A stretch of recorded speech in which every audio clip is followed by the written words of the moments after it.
Bienvenue sur Classique en lecture. Arsène Lupin contre Sherlock Holmes. Chapitres 13 et 14. La lampe juive, lu par Gilles Leblanc. Sherlock Holmes et Wilson étaient assis à droite et à gauche de la grande cheminée, les pieds allongés vers un confortable feu de coke. La pipe de Sholmès, une courte bruyère à virole d'argent, s'éteignit. Il en vida les cendres, la bourra de nouveau, l'alluma, ramena sur ses genoux les pans de sa robe de chambre et sortit de sa pipe de longues bouffées qu'il s'ingéniait à lancer au plafond en petits anneaux de fumée. Wilson le regardait. Il le regardait comme le chien couché en cercle sur le tapis du foyer regarde son maître, avec des yeux ronds sans battement de paupières, des yeux qui n'ont d'autre espoir que de refléter le geste attendu. Le maître allait-il rompre le silence? Allait-il lui révéler le secret de sa songerie actuelle et l'admettre dans le royaume de la méditation dont il semblait à Wilson que l'entrée lui était interdite? Sholmès se taisait. Wilson risqua. Les temps sont calmes. Pas une affaire à nous mettre sous la dent. Sholmès se tut de plus en plus violemment. Mais ses anneaux de fumée étaient de mieux en mieux réussis, et tout autre que Wilson eût observé qu'il en tirait cette profonde satisfaction que nous donnent ces menus succès d'amour-propre, aux heures où le cerveau est complètement vide de pensée. Wilson, découragé, se leva et s'approcha de la fenêtre. La triste rue s'étendait entre les façades mornes des maisons, sous un ciel noir d'où tombait une pluie méchante et rageuse. Un cab passa, un autre cab.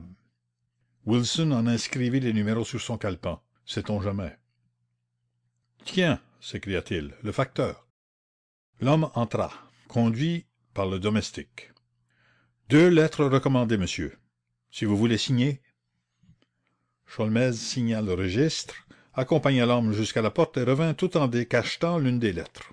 « Vous avez l'air tout heureux, » nota Wilson au bout d'un instant. « Cette lettre contient une proposition fort intéressante. Vous qui réclamiez une affaire, en voici une.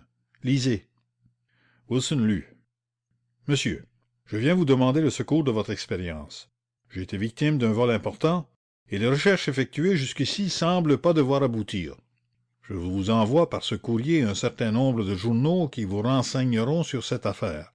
Et, s'il vous agrée de la poursuivre, je mets mon hôtel à votre disposition et vous prie d'inscrire sur le chèque ci inclus, signé de moi, la somme qu'il vous plaira de fixer pour vos frais de déplacement. Veuillez avoir l'obligeance de me télégraphier votre réponse, et croyez, monsieur, à l'assurance de mes sentiments de haute considération. Baron Victor d'Imbleval, 18 rue Muriot.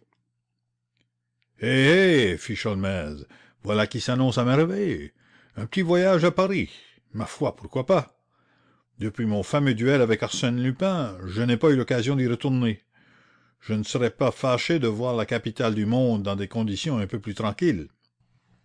Il déchira le chèque en 4 morceaux, et tandis que Wilson, dont le bras n'avait pas recouvré son ancienne souplesse, prononçait contre Paris des mots amers, il ouvrit la seconde enveloppe. Tout de suite, un mouvement d'irritation lui échappa. Un pli barra son front pendant toute la lecture, et froissant le papier, il en fit une boule qu'il jeta violemment sur le parquet. « Quoi? Qu'y a-t-il? » s'écria Wilson effaré. Il ramassa la boule, la déplia, et lut avec une stupeur croissante. « Mon cher maître, vous savez l'admiration que j'ai pour vous et l'intérêt que je prends à votre renommée. Eh bien, croyez-moi, ne vous occupez point de l'affaire à laquelle on vous sollicite de concourir. Votre intervention causerait beaucoup de mal. Tous vos efforts n'amèneraient qu'un résultat pitoyable, et vous seriez obligé de faire publiquement l'aveu de votre échec. Profondément désireux de vous épargner une telle humiliation, je vous conjure, au nom de l'amitié qui nous unit, de rester bien tranquillement au coin de votre feu. Mes bons souvenirs à M. Wilson, et pour vous, mon cher maître, le respectueux hommage de votre dévoué. Arsène Lupin. Arsène Lupin, répéta Wilson, confondu. Sholmès se mit à frapper la table à coups de poing. « Ah, mais il commence à m'embêter, cet animal-là. Il se moque de moi comme d'un gamin. L'aveu public de mon échec. Ne l'ai-je pas contraint à rendre le diamant bleu? » « Il a peur, » insinua Wilson. « Vous dites des bêtises. Arsène Lupin n'a jamais peur. et la preuve c'est qu'il me provoque. Mais comment a-t-il connaissance de la lettre que nous envoie le baron d'Imblevalle? Qu'est-ce que j'en sais? Vous me posez des questions stupides, mon cher. J'imaginais... Quoi? Que je suis sorcier? Non, mais je vous ai vu faire de tels prodiges. Personne ne fait de prodiges, moi pas plus qu'un autre. Je réfléchis, je déduis, je conclus, mais je ne devine pas. Il n'y a que les imbéciles qui devinent. Wilson prit l'attitude modeste d'un chien battu, et s'efforça, afin de n'être pas un imbécile, de ne point deviner pourquoi Sholmès arpentait la chambre à grands pas irrités. Mais Sholmès ayant sonné son domestique et lui ayant commandé sa valise, Wilson se crut en droit, puisqu'il y avait là un fait matériel, de réfléchir, de déduire et de conclure que le maître partait en voyage. La même opération d'esprit lui permit d'affirmer, en homme qui ne craint pas l'erreur: « Herlock, vous allez à Paris? »« Possible. Et vous y allez plus encore pour répondre à la provocation de Lupin que pour obliger le baron d'Imblevalle? »« Possible. »« Herlock, je vous accompagne. »« Ah! Ah, vieil ami !» s'écria Sholmès, en interrompant sa promenade. « Vous n'avez donc pas peur que votre bras gauche ne partage le sort de votre bras droit? »« Que peut-il m'arriver? Vous serez là. À la bonne heure, vous êtes un gaillard, et nous allons montrer à ce monsieur qu'il a peut-être tort de nous jeter le gant avec tant d'effronterie. Vite, Wilson, et rendez-vous au premier train. Sans attendre les journaux dont le baron vous annonce l'envoi? À quoi bon? J'expédie un télégramme? Inutile. Arsène Lupin connaîtrait mon arrivée. Je n'y tiens pas. Cette fois, Wilson, il faut jouer serré. L'après-midi, les deux amis s'embarquaient à Douvres. La traversée fut excellente. Dans le rapide de Calais à Paris, Sholmès s'offrit 3 heures de sommeil le plus profond, tandis que Wilson faisait bonne garde à la porte du compartiment et méditait, l'œil vague. Sholmès s'éveilla heureux et dispos. La perspective d'un nouveau duel avec Arsène Lupin le ravissait, et il se frotta les mains de l'air satisfait d'un homme qui se prépare à goûter des joies abondantes. « Enfin !» s'exclama Wilson, « on va se dégourdir. » Et il se frotta les mains du même air satisfait. En gare, Sholmès prit les plaies, et, suivi de Wilson qui portait les valises, chacun son fardeau. Il donna les tickets et sortit allègrement. « Beau temps, Wilson, du soleil. Paris est en fête pour nous recevoir. » « Quelle foule !»« Tant mieux, Wilson. Nous ne risquons pas d'être remarqués. Personne ne nous reconnaîtra au milieu d'une telle multitude. »« Monsieur Sholmès, n'est-ce pas? » Il s'arrêta, quelque peu interloqué. Qui diable pouvait ainsi le désigner par son nom? Une femme se tenait à ses côtés, une jeune fille, dont la mise très simple soulignait la silhouette distinguée, et dont la jolie figure avait une expression inquiète et douloureuse. Elle répéta: « Vous êtes bien monsieur Sholmès? » Comme il se taisait, autant par désarroi que par habitude de prudence, elle redit une 3e fois: « C'est bien à monsieur Sholmès que j'ai l'honneur de parler. »« Que me voulez-vous? » dit-il, assez bourru, croyant à une rencontre douteuse. Elle se planta devant lui. « Écoutez-moi, monsieur, c'est très grave. Je sais que vous allez rue Muriot. »« Que dites-vous? » ?»« Je sais, rue Muriot, au numéro 18. Eh bien, il ne faut pas, non, vous ne devez pas y aller. Je vous assure que vous le regretteriez. Si je vous dis cela, ne pensez pas que j'y ai quelque intérêt. C'est par raison, c'est en toute conscience. » Il essaya de l'écarter. Elle insista. « Oh, je vous en prie, ne vous obstinez pas. Ah, si je savais comment vous convaincre. Regardez tout au fond de moi, tout au fond de mes yeux. Ils sont sincères, ils disent la vérité. » Elle offrait ses yeux éperdument, de ces beaux yeux graves et limpides, où semble se réfléchir l'âme elle-même. Wilson hocha la tête. « Mademoiselle a l'air bien sincère. »« Mais oui, implora-t-elle, il faut avoir confiance. »« J'ai confiance, mademoiselle, » répliqua Wilson. « Oh, comme je suis heureuse. Et votre ami aussi, n'est-ce pas? Je le sens, j'en suis sûr. Quel bonheur. Tout va s'arranger. Ah, la bonne idée que j'ai eue. Tenez, monsieur, il y a un train pour Calais dans 20 minutes. Eh bien, vous le prendrez? Vite, suivez-moi. Le chemin est de ce côté. Et vous n'avez que le temps. » Elle cherchait à l'entraîner. Sholmès lui saisit le bras et d'une voix qu'il cherchait à rendre aussi douce que possible: « Excusez-moi, mademoiselle, de ne pouvoir accéder à votre désir, mais je n'abandonne jamais une tâche que j'ai entreprise. » « Je vous en supplie, je vous en supplie. Ah, si vous pouviez comprendre. » Il passa outre et s'éloigna rapidement. Wilson dit à la jeune fille: « Ayez bon espoir, il ira jusqu'au bout de l'affaire. Il n'y a pas d'exemple qu'il ait encore échoué. » Et il rattrapa Sholmès en courant. Herlock Sholmès, Arsène Lupin. Ces mots qui se détachaient en grosses lettres noires les heurtèrent au premier pas.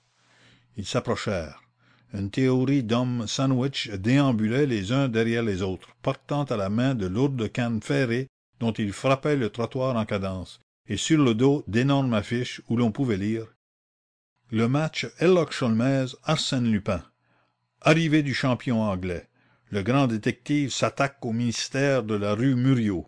Lire les détails dans l'Écho de France. Wilson hocha la tête.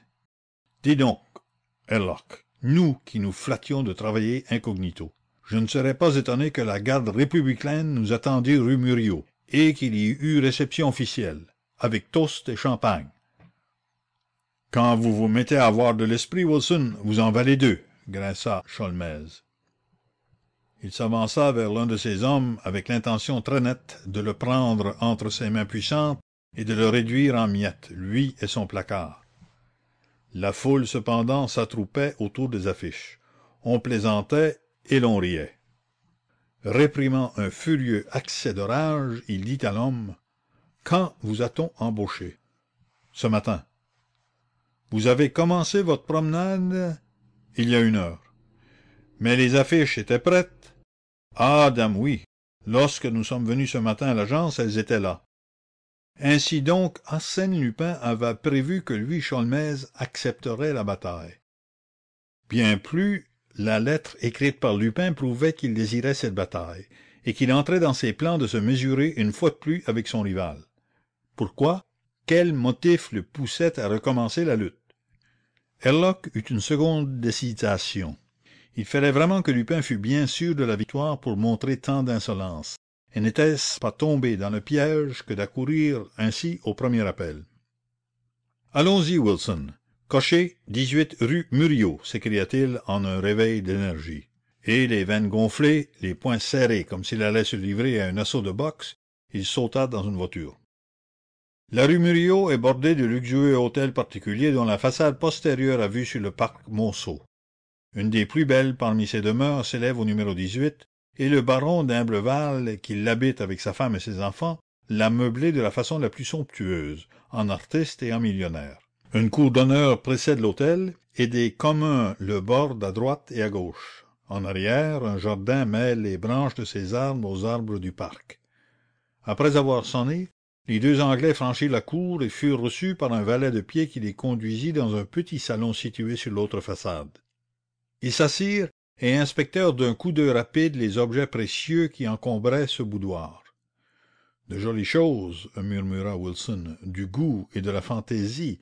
On peut déduire que ceux qui ont eu le loisir de dénicher ces objets sont des gens d'un certain âge, 50 ans peut-être. » Il n'achevait pas.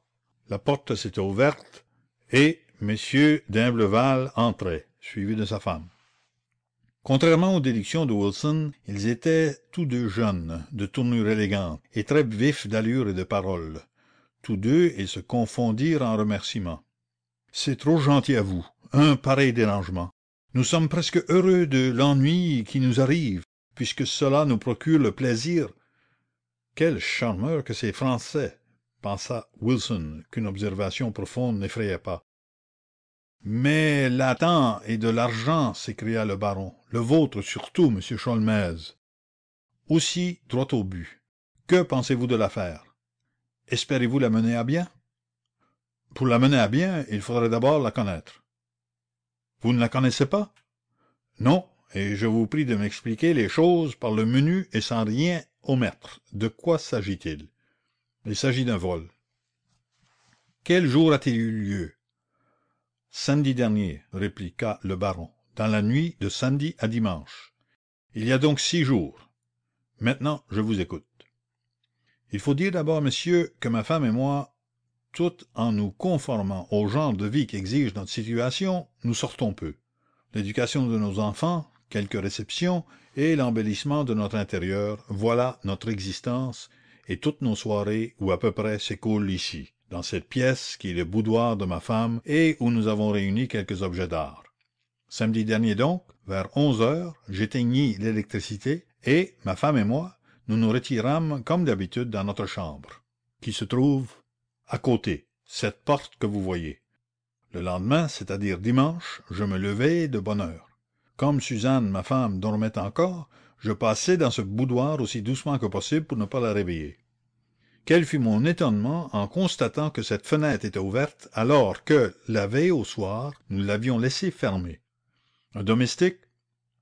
Personne n'entre ici le matin avant que nous n'ayons sonné.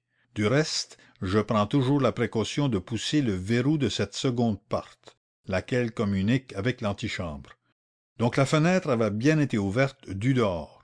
J'en eus d'ailleurs la preuve, le second carreau de la croisée de droite, près de l'espagnolette, avait été découpé. Et cette fenêtre? Cette fenêtre, comme vous pouvez vous en rendre compte, donne sur une petite terrasse entourée d'un balcon de pierre. Nous sommes ici au premier étage, et vous apercevez le jardin qui s'étend derrière l'hôtel, et la grille qui le sépare du parc Monceau. Il y a donc certitude que l'homme est venu du parc Monceau, a franchi la grille à l'aide d'une échelle, et est monté jusqu'à la terrasse. Il y a certitude, dites-vous? On a trouvé de chaque côté de la grille, dans la terre molle des plates-bandes, des trous laissés par les deux montants de l'échelle, et les deux mêmes trous existaient au bas de la terrasse. Enfin, le balcon porte deux légères éraflures, causées évidemment par le contact des montants. Le parc Monceau n'est-il pas fermé la nuit? Fermé, non. Mais en tout cas, au numéro 14, il y a un hôtel en construction. Il était facile de pénétrer par là. Herlock Sholmès réfléchit quelques moments et reprit. Arrivons au vol. Il aurait donc été commis dans la pièce où nous sommes. Oui, il y avait entre cette Vierge du XIIe siècle et ce tabernacle en argent ciselé, il y avait une petite lampe juive. Elle a disparu. Et c'est tout? C'est tout. Ah, et qu'appelez-vous une lampe juive? Ce sont de ces lampes en cuivre dont on se servait autrefois, composées d'une tige et d'un récipient où l'on mettait l'huile. De ce récipient s'échappaient 2 ou plusieurs becs destinés aux mèches. Somme toute, des objets sans grande valeur. Sans grande valeur, en effet, mais celle-ci contenait une cachette où nous avions d'habitude de placer un magnifique bijou ancien, une chimère en or, sertie de rubis et d'émeraudes, qui était d'un très grand prix. Pourquoi cette habitude? Ma foi, messieurs, je ne saurais trop dire. Peut-être le simple amusement d'utiliser une cachette de ce genre. Personne ne la connaissait? Personne. Sauf, évidemment, le voleur de la chimère, objecta Sholmès, sans quoi il n'eût pas pris la peine de voler la lampe juive. Évidemment. Mais comment pouvait-il le connaître, puisque c'est le hasard qui nous a révélé le mécanisme secret de cette lampe? Le même hasard a pu le révéler à quelqu'un, un domestique, un familier de la maison. Mais continuons. La justice a été prévenue? Sans doute. Le juge d'instruction a fait son enquête.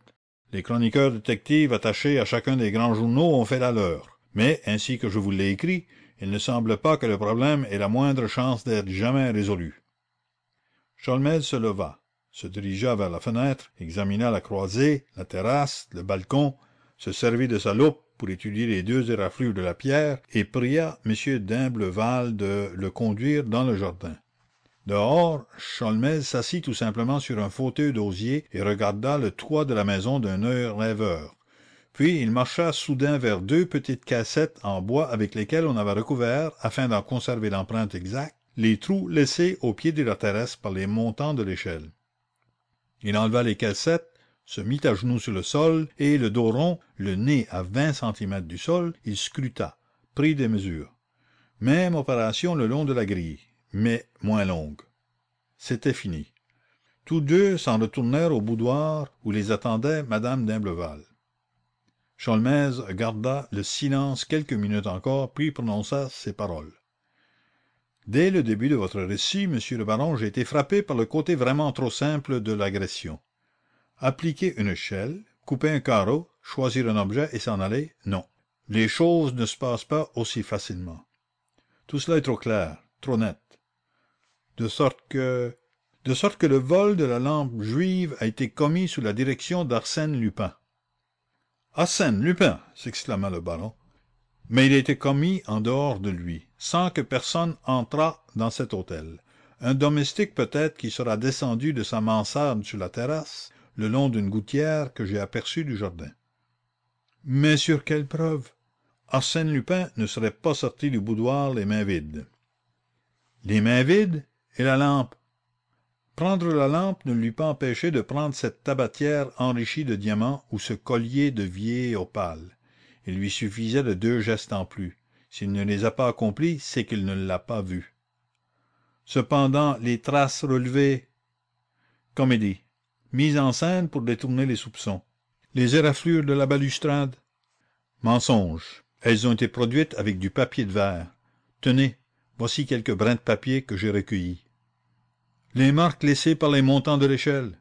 De la blague.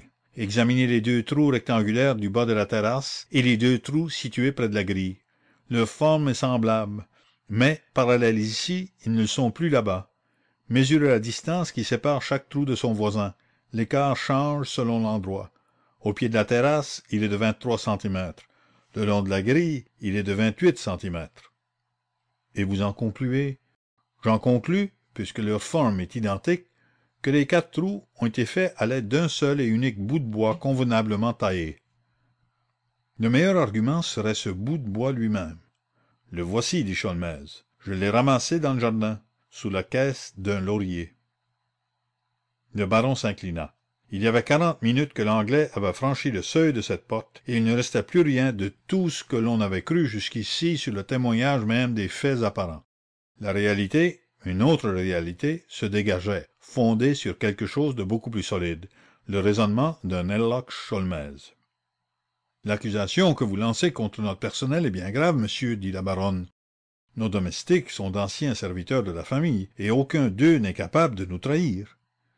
Si l'un d'eux ne vous trahissait pas, comment expliquer que cette lettre ait pu me parvenir le jour même et par le même courrier que celle que vous m'avez écrite? Il tendit à la baronne la lettre que lui avait adressée Arsène Lupin. Madame d'Imblevalle fut stupéfaite. Arsène Lupin, comment t'es su? Vous n'avez mis personne au courant de votre lettre? Personne, dit le baron. C'est une idée que nous avons eue l'autre soir à table. Devant les domestiques, il n'y avait que nos 2 enfants. Et encore, non, Sophie et Henriette n'étaient plus à table, n'est-ce pas, Suzanne?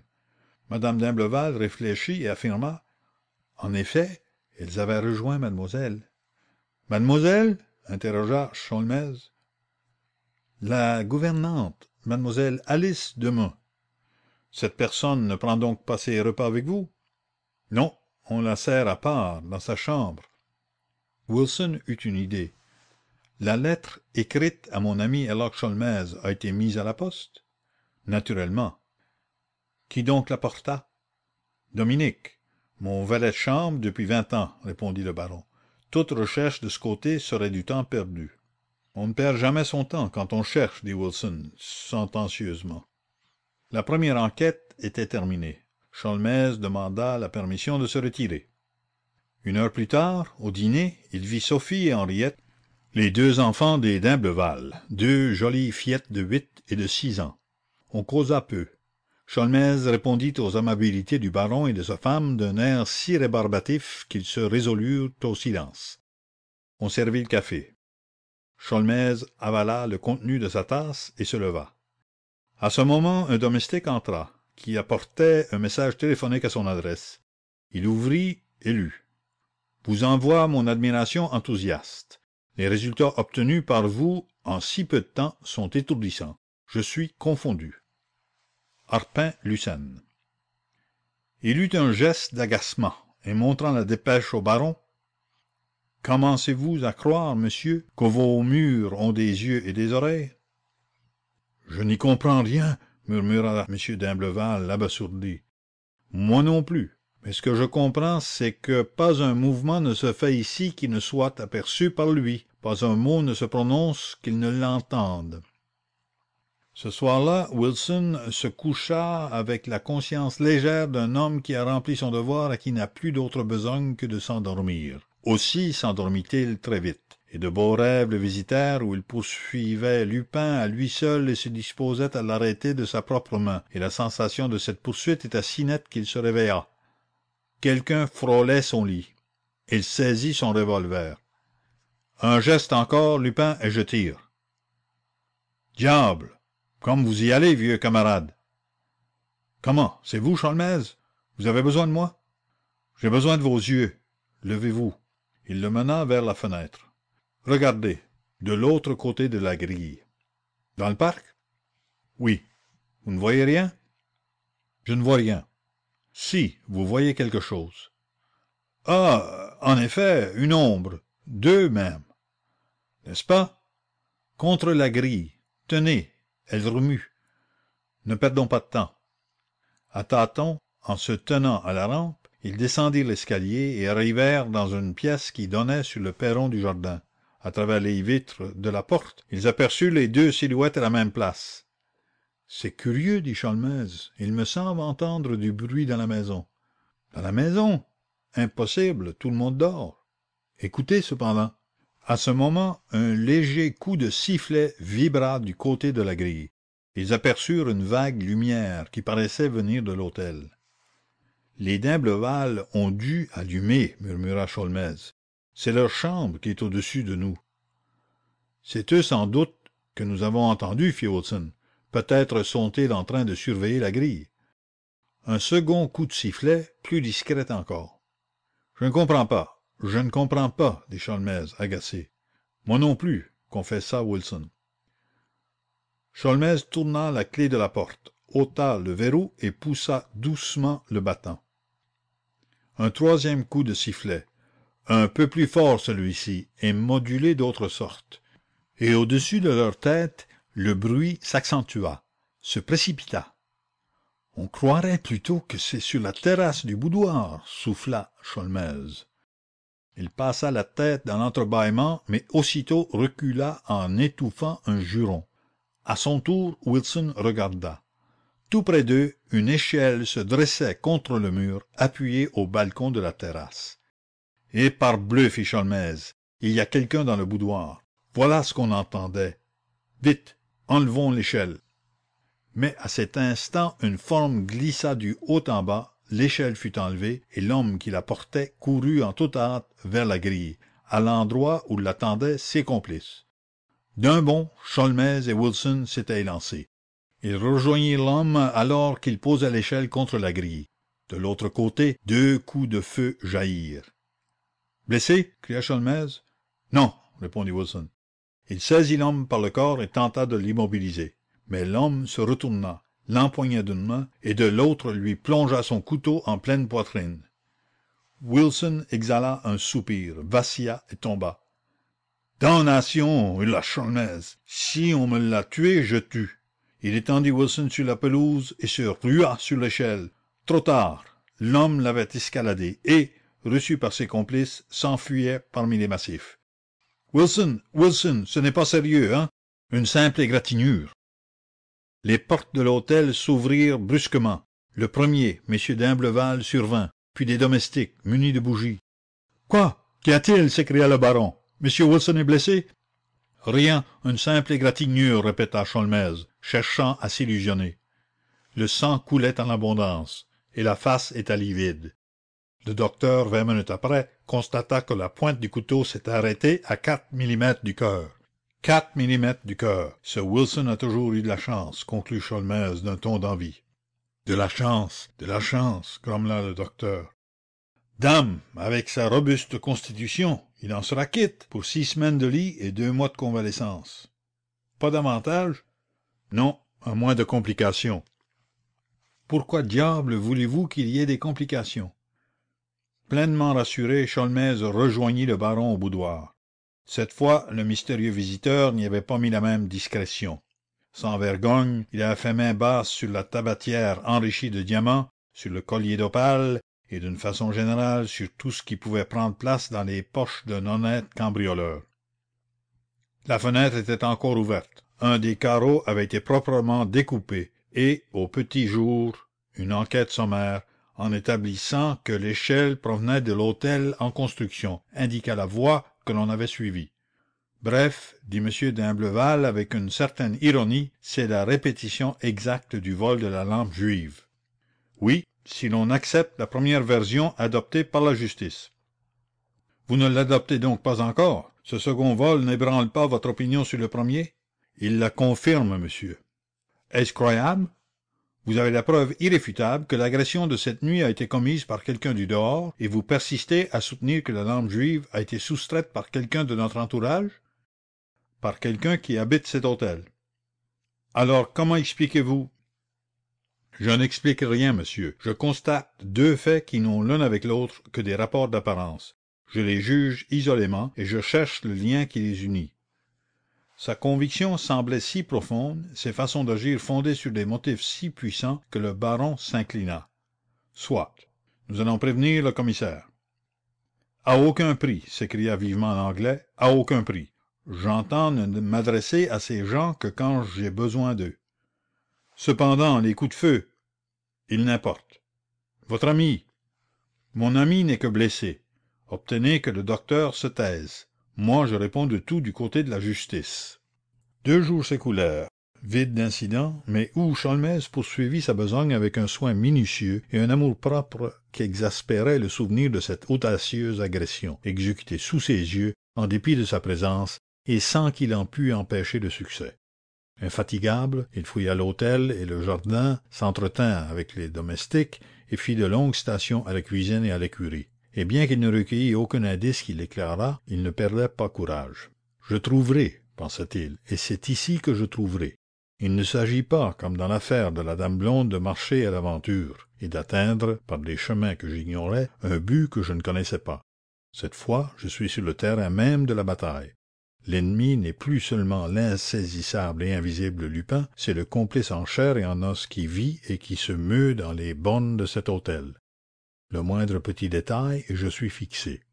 Ce détail, dont il devait tirer de telles conséquences, et avec une habileté si prodigieuse que l'on peut considérer l'affaire de la lampe juive comme une de celles où éclate le plus victorieusement son génie de policier, ce détail, ce fut le hasard qui le lui fournit.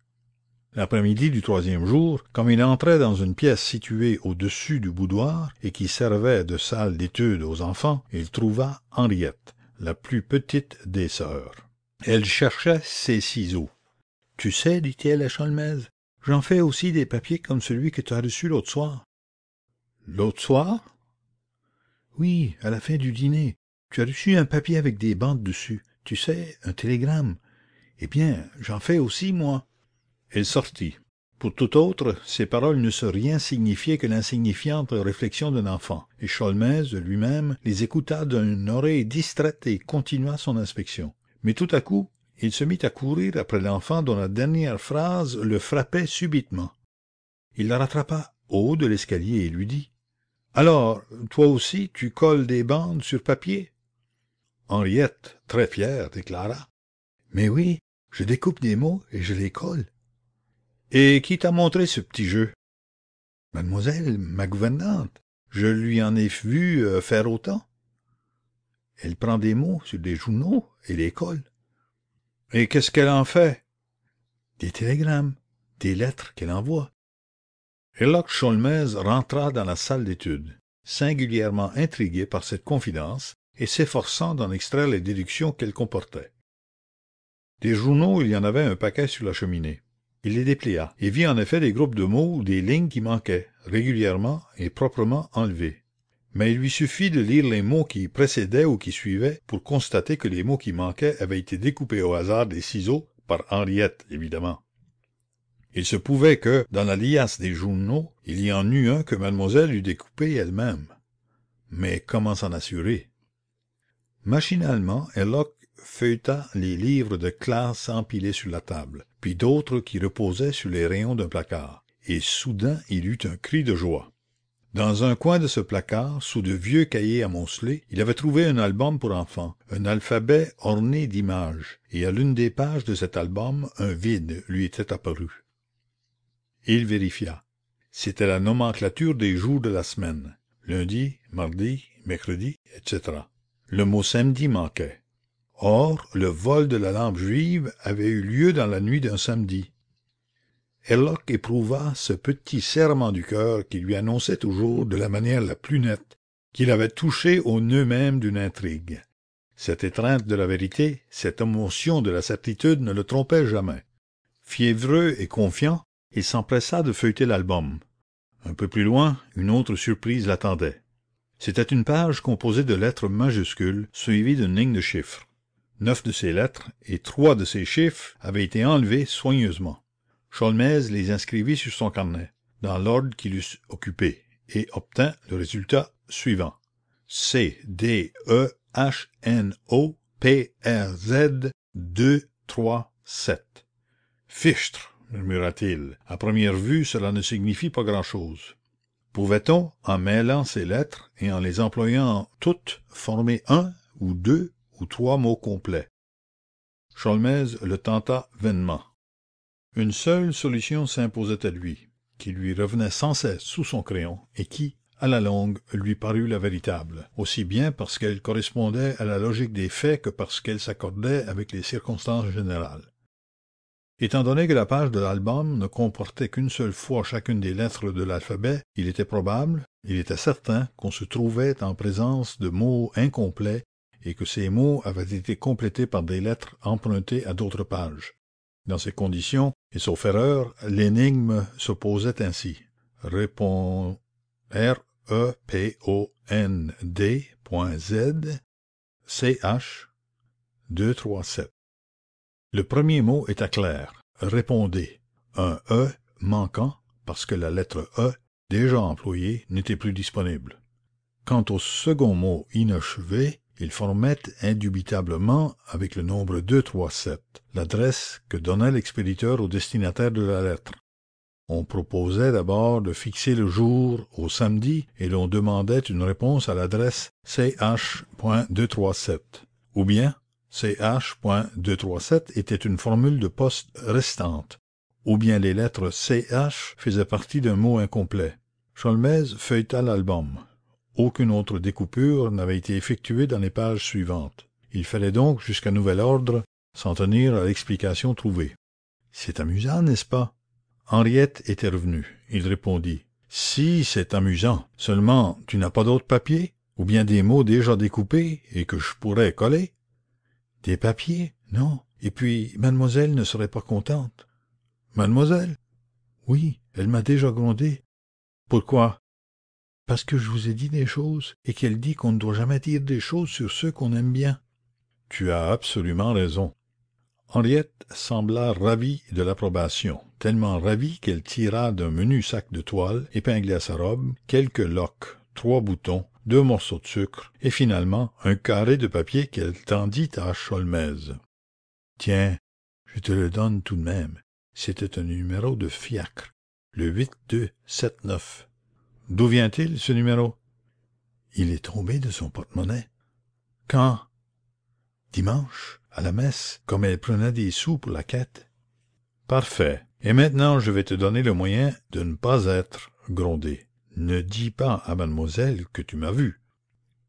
Sholmès s'en alla trouver M. d'Imblevalle et nettement l'interrogea sur mademoiselle. Le baron eut un haut-le-corps.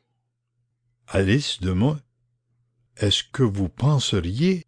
C'est impossible. Depuis combien de temps est-elle à votre service? 1 an seulement, mais je ne connais pas de personne plus tranquille et en qui j'ai plus de confiance. Comment se fait-il que je ne l'ai pas encore aperçue? Elle s'est absentée 2 jours. Et actuellement? Dès son retour, elle a voulu s'installer au chevet de votre ami. Elle a toutes les qualités de la garde-malade. Douce, prévenante, Monsieur Wilson en paraît enchanté. Ah, fit Sholmès, qui avait complètement négligé de prendre des nouvelles du vieux camarade. Elle réfléchit et s'informa. Et le dimanche matin, est-elle sortie? Le lendemain du vol? Oui. Le baron appela sa femme et lui posa la question. Elle répondit. Mademoiselle est partie, comme à l'ordinaire, pour aller à la messe de 11 heures avec les enfants. Mais auparavant? Auparavant? Non, ou plutôt, mais j'étais si bouleversé par ce vol. Cependant, je me souviens qu'elle m'avait demandé la veille l'autorisation de sortir le dimanche matin pour voir une cousine de passage à Paris, je crois. Mais je ne suppose pas que vous la soupçonniez. Certes, non. Cependant, je voudrais la voir. Il monta jusqu'à la chambre de Wilson. Une femme, vêtue comme les infirmières d'une longue robe de toile grise, était courbée sur le malade et lui donnait à boire. Quand elle se tourna, Sholmès reconnut la jeune fille qui l'avait abordée devant la gare du Nord. Il n'y eut pas entre eux la moindre explication. Alice Demun sourit doucement, de ses yeux charmants et graves, sans aucun embarras. L'anglais voulut parler, ébaucha quelques syllabes et se tut. Alors elle reprit sa besogne, évolua paisiblement sous le regard étonné de Sholmès, remua des flacons, déroula et roula des bandes de toile, et de nouveau lui adressa son clair sourire. Il pivota sur ses talons, redescendit, avisa dans la cour l'automobile de M. d'Imblevalle, s'y installa et se fit mener à Levallois, au dépôt des voitures dont l'adresse était marquée sur le bulletin de fiacre livré par l'enfant. Le cocher Duprêt, qui conduisait le 8279 dans la matinée du dimanche, n'étant pas là, il renvoya l'automobile et attendit jusqu'à l'heure du relais. Le cocher Duprêt racontait qu'il avait en effet chargé une dame aux environs du parc Monceau, une jeune dame en noir qui avait une grosse violette et qui paraissait très agitée. Elle portait un paquet? Oui, un paquet assez long. Et vous l'avez menée? Avenue des Ternes, au coin de la place Saint-Ferdinand. Elle y est restée une dizaine de minutes, et puis on s'en est retourné au parc Monceau. Vous reconnaîtriez la maison de l'avenue des Ternes? Parbleu, faut-il vous y conduire? Tout à l'heure. Conduisez-moi d'abord au 36 quai des Orfèvres. À la préfecture de police, il eut la chance de rencontrer aussitôt l'inspecteur principal Ganimard. Monsieur Ganimard, vous êtes libre? S'il s'agit de Lupin, non. Il s'agit de Lupin. Alors je ne bouge pas. Comment, vous renoncez? Je renonce à l'impossible. Je suis là d'une lutte inégale où nous sommes sûrs d'avoir le dessous. C'est lâche, c'est absurde, tout ce que vous voudrez, je m'en moque. Lupin est plus fort que nous. Par conséquent, il n'y a qu'à s'incliner. Je ne m'incline pas. Il vous inclinera, vous comme les autres. Eh bien, c'est un spectacle qui ne peut manquer de vous faire plaisir. Ah, ça, c'est vrai, dit Ganimard ingénument. Et puisque vous n'avez pas votre compte de coups de bâton, allons-y. Tous deux montèrent dans le fiacre. Sur leur ordre, le cocher les arrêta un peu avant la maison et de l'autre côté de l'avenue, devant un petit café à la terrasse duquel ils s'assirent, entre les lauriers et des fusains. Le jour commençait à baisser. Garçon, fit Sholmès, de quoi écrire? Il écrivit, et, rappelant le garçon, portez cette lettre au concierge de la maison qui est en face. C'est évidemment l'homme en casquette qui fume sous la porte cochère. Le concierge accourut, et, Ganimard, ayant décliné son titre d'inspecteur principal, Sholmès demanda si, le matin du dimanche, il était venu une jeune dame en noir. En noir? Oui, vers 9 heures, celle qui monte au second. Vous la voyez souvent? Non, mais depuis quelque temps davantage. La dernière quinzaine, presque tous les jours. Et depuis dimanche? Une fois seulement, sans compter aujourd'hui. Comment? Elle est venue? Elle est là. Elle est là? Voilà bien 10 minutes. Sa voiture attend sur la place Saint-Ferdinand comme d'habitude. Elle, je l'ai croisée sous la porte. Et quel est ce locataire du second?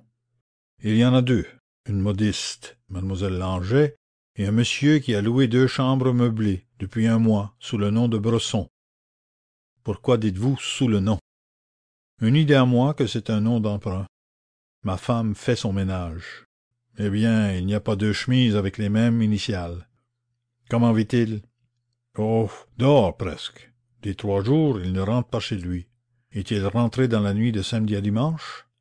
Dans la nuit de samedi à dimanche? Écoutez voir, que je réfléchisse. Oui, samedi soir, il est rentré, il n'a pas bougé. Et quelle sorte d'homme est-ce? Ma foi, je ne saurais dire. Il est si changeant. Il est grand, il est petit, il est gros, il est fluet, brun et blond. Je ne le reconnais toujours pas. Ganimard et Sholmès se regardèrent. C'est lui, murmura l'inspecteur. C'est bien lui. Il y eut vraiment chez le vieux policier un instant de trouble qui se traduisit par un bâillement et par une crispation de ses deux poings. Sholmès aussi, bien que plus maître de lui, sentit une étreinte au cœur. « Attention, dit le concierge, voici la jeune fille. » Mademoiselle, en effet, apparaissait au seuil de la porte et traversait la place. « Et voici Monsieur Bresson. »« Monsieur Bresson? Lequel? » ?»« Celui qui porte un paquet sous le bras. »« Mais il ne s'occupe pas de la jeune fille, elle regagne seule sa voiture. »« Ah, ça, je ne les ai jamais vus ensemble. » Les deux policiers s'étaient levés précipitamment. À la lueur des réverbères, ils reconnurent la silhouette de Lupin, qui s'éloignait dans une direction opposée à la place. « Qui préférez-vous suivre » demanda Ganimard. « Lui, parbleu, c'est le gros gibier. »« Alors moi, je file la demoiselle, » proposa Ganimard.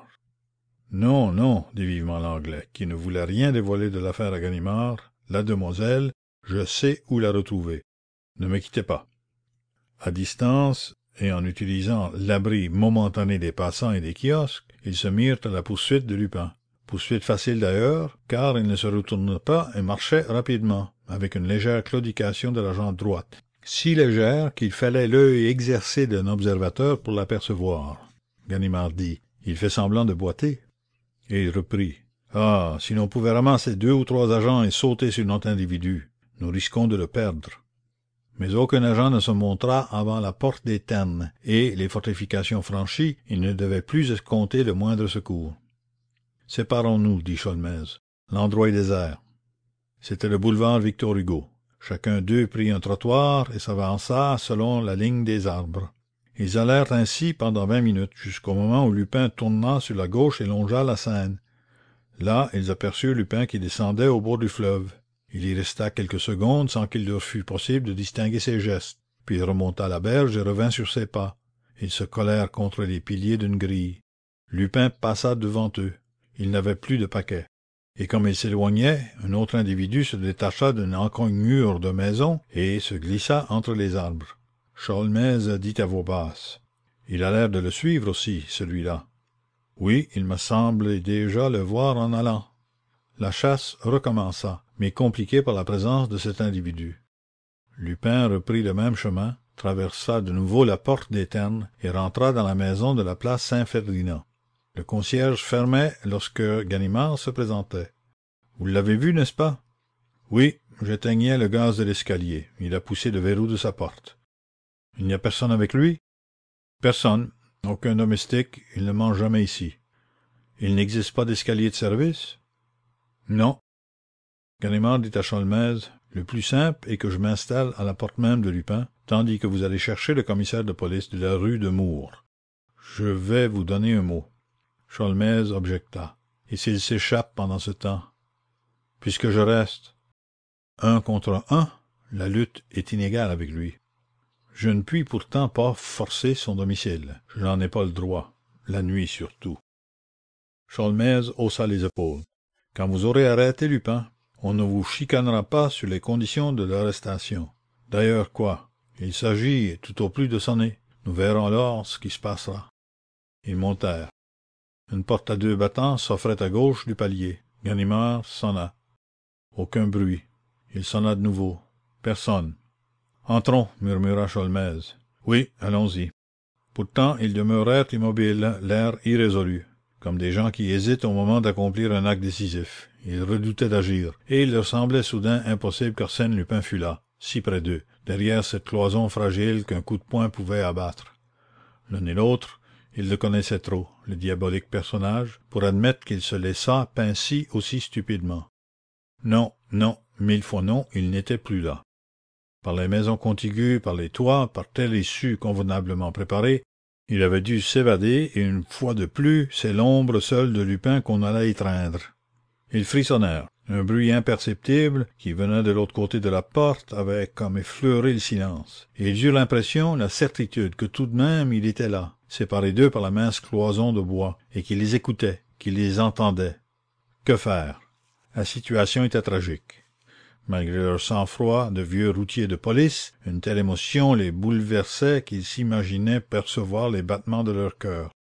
Du coin de l'œil, Ganimard consulta Sholmès. Puis, violemment de son poing, il ébranla le battant de la porte. Un bruit de pas, maintenant, un bruit qui ne cherchait plus à se dissimuler. Ganimard secoua la porte. D'un élan irrésistible, Sholmès, l'épaule en avant, l'abattit, et tous deux se ruèrent à l'assaut. Ils s'arrêtèrent net. Un coup de feu avait retenti dans la pièce voisine. Un autre encore, et le bruit d'un corps qui tombait. Quand ils entrèrent, ils virent l'homme étendu, la face contre le marbre de la cheminée. Il eut une convulsion. Son revolver glissa de sa main. Ganimard se pencha et tourna la tête du mort. Du sang la couvrait, qui giclait de deux larges blessures, l'une à la joue, l'autre à la tempe. « Il est méconnaissable, murmura-t-il. »« Parbleu, fit Sholmès, ce n'est pas lui. »« Comment le savez-vous? Vous ne l'avez même pas examiné. » L'Anglais ricana. « Pensez-vous donc qu'Arsène Lupin est homme à se tuer? Pourtant, nous avions bien cru le reconnaître dehors. Nous avions cru, parce que nous voulions croire. Cet homme nous obsède. Alors, c'est un de ses complices? Les complices d'Arsène Lupin ne se tuent pas. Alors, qui est-ce? » Ils fouillèrent le cadavre. Dans une poche, Herlock Sholmès trouva un portefeuille vide, dans une autre Ganimard trouva quelques louis. Au linge, point de marque. Aux vêtements, non plus. Dans les malles, une grosse malle et deux valises, rien que des effets. Sur la cheminée, un paquet de journaux. Ganimard les déplia. Tous parlaient du vol de la lampe juive. Une heure après, lorsque Ganimard et Sholmès se retirèrent, ils n'en savaient pas plus sur le singulier personnage que leur intervention avait acculé au suicide. Qui était-ce? Pourquoi s'était-il tué? Par quel lien se rattachait-il à l'affaire de la lampe juive? Qui l'avait filé au cours de sa promenade? Autant de questions, aussi complexes les unes que les autres, autant de mystères. Herlock Sholmès se coucha de fort mauvaise humeur. À son réveil, il reçut un pneumatique ainsi conçu. Arsène Lupin a l'honneur de vous faire part de son tragique décès en la personne du sieur Bresson et vous prie d'assister à ses convois, services et enterrements qui auront lieu aux frais de l'État jeudi le 25 juin. Merci d'avoir écouté Arsène Lupin sur Classique en lecture. Si cette vidéo vous a plu, vous pouvez la partager. Vous pouvez aussi aider la chaîne à se développer. Pour cela, n'hésitez pas à liker, vous abonner et activer la cloche des notifications pour être prévenu lorsque je sors une nouvelle vidéo de lecture. À très vite sur Classique en lecture.